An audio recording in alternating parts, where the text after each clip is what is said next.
कथारे अछि आम ओडिशा रे 12 मासरे 13 पर्व पालन करा जाए। आउ पर्वपर्वाणी को नहीं अलगा अलगा पिठा भी तैयारी करा जाए। आज आमे बनेबा प्रथमाष्टमी स्पेशल ओडिशार पारंपरिक एंडुरी पिठा बा हळदी पत्र पिठा। एठी पिठा देखि जानि पारुथुबे पिठा केते जालीदार, केते नरम आउ केते स्पंजी हिची। शीत दिने पिठौ फुलेबार किछि खास ट्रिक्स आपण मानक सहित म शेयर करिछि। रेसिपी पसंद आसिले प्लीज वीडियो को लाइक करंतु, निश्चय गोटे शेयर करंतु। चैनल ए न थिले प्लीज चैनल को सब्सक्राइब करंतु, फेसबुक पेज को भी फॉलो करंतु। जय जगन्नाथ, मु सस्मिता आपण समस्त को स्वागत करुछि सस्मिता स्टार किचन को। जे कोनोसी पिठा बनेबा पूर्वरु आपण माने घरे थिबा एमिति गोटे ग्लास किंबा गिना सेट करंतु। सेई गिना किंबा ग्लास रे माप करी सब जिंस नेबे, पिठा पूरा परफेक्ट हबो। एई मेजरिंग कप रे माप करी मु गोटे कप बिरी नेछि। बिरी रो ओजन 200 ग्राम रो। बिरी सहित हमकु चावल दरकार। एठी मु नॉर्मल अरुआ चावल नेछि। जे अरुआ चावल रे आपण माने नितिदिन पिठा बनांती, आपण माने बासमती चावल भी नै परिबे। गोटे कप बिरी पई एठी मु 1.5 कप चावल नेछि। आपण 2 कप चावल भी नै परिबे।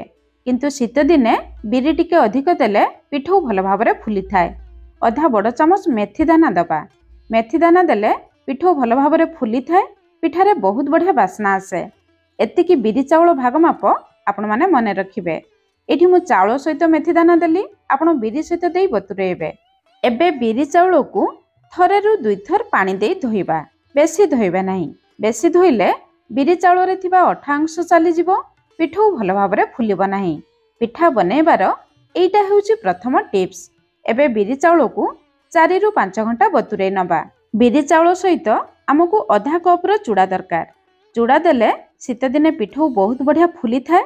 पिठा भी पूरा तुला परी नरम हेइ थाए। चूड़ा को बिरी चावल बाटिबार 15 मिनिट पूर्वरु आमे धोई नबा, तापरे पानी देई बतुरे नबा। 5 घंटा परे एठी देखंतु बिरी चावल भल भाबरे बतुरी जाईछि। बिरी चावल जत्ते भल भाबरे बतुरिबो पिठा सेत्ते नरम हेबो। चूड़ा को 15 मिनिट पूर्वरु आमे पानी रे धोई बतुरे निथिले, चूड़ा भी भल भाबरे बतुरी जाईछि।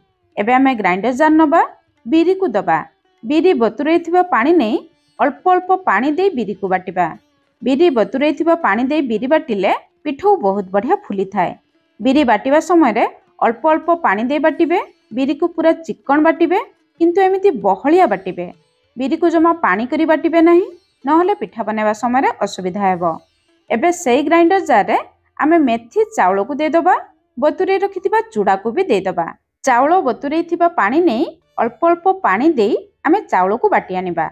चावल को एमिति बहलिया बाटिबे, किंतु पूरा चिकन करी बाटिबे नाही। टिके सुजी दाना परी खदड़ रखी बाटिबे। सुजी दाना परी खदड़ रहिले पिठा खाइबा समय रे दांतरे लागि न थाए। ता छडा पिठा पूरा केक परी स्पंजी हुए। एई सब टिप्स आपण माने फॉलो करिवे। एबे पिठौ रे स्वाद अनुसार लूण दबा। जेहेतु शीत दिने पिठौ बनौछे, अल्प लूण देले पिठौ भल भाबरे फुली थाए।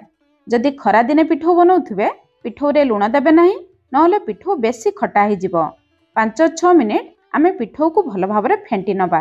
जते भल भाबरे फेंटीबे पिठौ सेते भल भाबरे फुलिबो। एबे पिठौ को 8 रु 10 घंटा रेस्ट करिबा पई छाडिबा। जेहेतु शीत दिन, जदि खरा दिने पिठौ बनौथुबे 5 रु 6 घंटा रेस्ट करिवे, नहले पिठौ बेसी खटा ही जिवो। एबे गोटे मोटा टावेल नबा। टावेल घोड़ेई आमे पिठौ को रखिबा, जहा द्वारा पिठौ गरम रहिबो। से गरम रे पिठौ भल भाबरे फुली जिवो। शीत दिने पिठौ बनेबार एई सब टिप्स आपण माने फॉलो करिवे। पिठारे पुरो पई एठी मु गोटे गिना नडिया करा नेछि। गोटे मीडियम साइज रो नडिया रु फाळे करि नेछि। ता सहित आधा गिना धळा राशि, कळा राशि भी नै परिबे। राशि नथिले केवल नडिया देई एई पुरो बनै परिबे। एतिकी राशि नडिया पई गोटे गिना गुड़ नेछि। एतिकी गुड़ देबे, मिठा पूरा परफेक्ट हबो। गुड़ बदल रे आपण माने चीनी भी देई परिबे, किंतु एई भाग माप मने रखिबे। एबे चलंतु पुरो बनेबा स्टार्ट करिबा। कढ़ई को गरम करी आमे नेथिबा धळा राशि को दे दबा। गैस रो फ्लेम लो मीडियम रखी 2 रु 3 मिनिट पर्यंत हल्का भाजिबा। धळा राशि को हल्का भाजी पुरो बनेले पुरो रे खाइबा पई भल लागे। देखिबे धळा राशि टिके फुटिबा स्टार्ट हेबो। जेतेबेले फुटिबा स्टार्ट हेबो सेतेबेले बाहर को बाहर करी आनिबे। सेई कढ़ई रे गोटे चामच गुआ घिओ दबा। घिओ गरम हो जिबा परे नडिया दबा। गैस फ्लेम लो मीडियम रखी नड़िया को 2 मिनिट पर्यंत हल्का भाजिबा। नड़िया को हल्का भाजी देले पूरा रे बहुत बढ़िया बास्ना आसे, पूरा खाइबा पई भल लागे। एबे गुड़ दबा। गुड़ दे सारिबा परे गैस फ्लेम लो रखी 3 रु 4 मिनिट घांटी नबा, जहा द्वारा गुड़रू पानी बाहरिबो। सेई भितरे पूरा पई गोटे स्पेशल मसला बनेबा। 3टी गुजराती, 12 रु 14टी गोलमरिच नबा, 1 इंच रो अदा दबा, अधा छोट चमच पानमधुरी दबा। जदि पानमधुरी थिबो निश्चय देबे, जदि नथिबो केवल अदा गोलमरिच गुजराती रे आपण माने एई मसला को बनै परिबे। पाखापाखी 2 चमच मसला म रेडी हैला। एई मसला देले पूरार बास्ना टेस्ट बहुत बढ़िया आसे। एपटे देखंतु नड़िया गुड़ सहित भल भाबरे मिसी जाइछि। नड़िया भल भाबरे मिसी जिबा परे आमे भाजी रखिथिबा धळा राशि दे देबा। धळा राशि दे सारिबा परे आउ 1 रु 2 मिनिट पर्यंत नड़िया सहित टिके भाजी नबा। शेषरे आमे बनै रखिथिबा स्पेशल मसला को दे देबा।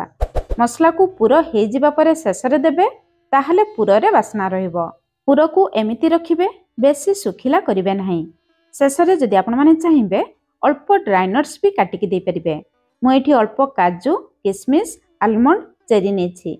आपण मानक पाखरे जहा ड्राई नट्स थिबो आपण माने काटिकी दे परिबे, न देले भी सेमिति पूरा बनै परिबे। एबे हमर पूरा रेडी ही जाइछि। बाहर को बाहर करि आनिबा। चलंतु हळदी पत्र आनिबा। जेहेतु मु ओडिसा बाहर रहउछि, मते हळदी पत्र मिले नाही। सेति पई बाल्कनी रे गोटे कुंड रे मु 2-3 खंड हळदी लगेइथिली। देखंतु एतिकी पत्र हिछि। आजिरो पिठा पई जेतिकी पत्र दरकार सेतिकी पत्र मु काटी आनिली। आपण माने भी जदि ओडिसा बाहर रहउथुबे आ हळदी पत्र मिलु नथुबो, एमिति उपाय रे हळदी गछ लगेइ परिबे। हळदी पत्र को प्रथमे पानी रे भल भाबरे धोई नबा। तापरे जदि छोट पत्र थिबो केवल 2 पट साइड रु अल्प अल्प काटिकी पिठा बनै परिबे। जदि बड़ पत्र थिबो ताहले मझिरु 2 खंड करी काटी नै परिबे। दर्शक बंधु, आजिरो पिठा बनेबार शैली आपण माननकु केमिति लागिला निहाती गोटे कमेंट्स करी जणांतु। आउ चैनल रे जदि नुआ अछंती दया करी चैनल को सब्सक्राइब करंतु। पत्र रेडी ही गला। एपटे चलंतु पिठौ को चेक करिबा। 10 घंटा रेस्ट करिबा परे एठी पिठौ को देखंतु। पिठौ पूरा फुली जाइछि। पिठौ को ऊपर को आनी देखौछि। देखंतु पिठौ तळ पर्यंत पूरा जालीदार ही जाइछि। पिठौ भितरे केते एयर बबल्स आसी जाइछि। पिठौ पूरा हलुका ही जाइछि। डेक्चीर तळ पर्यंत पिठौ को देखंतु। पिठौ पूरा हलुका अछि। एई सब टिप्स फॉलो करी पिठौ बनांतु। देखिबे शीत दिन रे भी आपण माने फुला फुला पिठौ बनै परिबे। पिठौ रे आमे लूण देथिले पिठौ को बेसी घांटिबे नाही, नहले पिठा भलो भाबरे फुलिबो नाही। जतिकी पिठौ दरकार बाहर को बाहर करी आनिबे। बळका पिठौ आपण माने 4-5 दिन फ्रिज रे रखि परिबे। चलंतु पिठा बनेबा स्टार्ट करिबा। पिठा बनेबा पूर्वरु पत्र को टिके अदा करनेबे, ता ऊपरे पिठौ देबे, ताहले पिठा बाहर करिबा समय रे सुविधा रे पिठा बाहरी जिवो। पिठौ दे सारिबा परे पिठौ मझिरे पूरा देबे। पूरा टिके अधिक देबे, पिठा खाइबा पई भल लागिवो। तापरे हाथ रे आपण माने पत्र को ऊपर को उठे आनिबे। चारिपट को हल्का हल्का प्रेस करिबे। आउ गोटे पिठा मध्य बनै देखेली। आपण मानकर पत्र केते बड़ अछि सेही हिसाब रे देखिकी पिठौ देबे। बेसी पिठौ देबे नाही, नहले पिठा खाइबा पई भल लागिबो नाही। एमिति उपाय रे पिठा बनांतु। देखिबे आपण माने बहुत सहज रे पिठा बनै परिबे। किछि पिठा बनै आमे गोटे प्लेट रे रखिबा। एई प्लेट रे पिठा रखी आज मु पिठा को सिझेइबी। आपण माने इडली छांच रे भी पिठा को सिझेइ परिबे। पिठा को सिझेइबा पई एटी गोटे कढ़ाई रे मु किछि पानी गरम करिछि। पानी फुटी जिबा परे पानी ऊपर गोटे स्टैंड रखिबे। जदि स्टैंड नथिबो गोटे गिना रखिबे। गिना भितरे पानी रखिबे, गिना भासिबो नाही। एबे आमे पिठा थाली को रखिबा। गैस रो फ्लेम मीडियम रखी मीडियम फ्लेम रे 12 रु 15 मिनिट पर्यंत पिठा को सिझेइबा। लीड रे होल थिले टिश्यू पेपर दे बंद करिवे। 15 मिनिट मीडियम फ्लेम रे पिठा को सिझेइबा परे एठी देखंतु हळदी पत्रर कलर पूरा चेंज हो जाइछि। पिठा देखंतु केते सुंदर फुली जाइछि। एबे आमे पिठा को बाहर करी आनिबा। पूरा ठंडा हेबा पई छाडिबा। पिठा पूरा ठंडा हला परे पत्ररू बाहर करिवे। देखिबे पिठा पत्र रे जमा भी लागिबो नाही। गरम थिबा अवस्था रे बाहर करले पिठा पत्र रे लागि जिवो। एबे देखंतु पत्ररू पिठा पूरा बाहरी आसिला। पिठा पूरा जालीदार हिछि। ता माने हमर पिठा पूरा परफेक्ट हिछि। वीडियो रे शेयर करिथिबा सब टिप्स फॉलो करी आसुथुबा प्रथमाष्टमी रे एई पिठा बनांतु। केमिति लागिला निहाती कमेंट्स करी जणैबे। आजि पई रहिली, पुणी देखा हबा नुआ रेसिपी रे। धन्यवाद।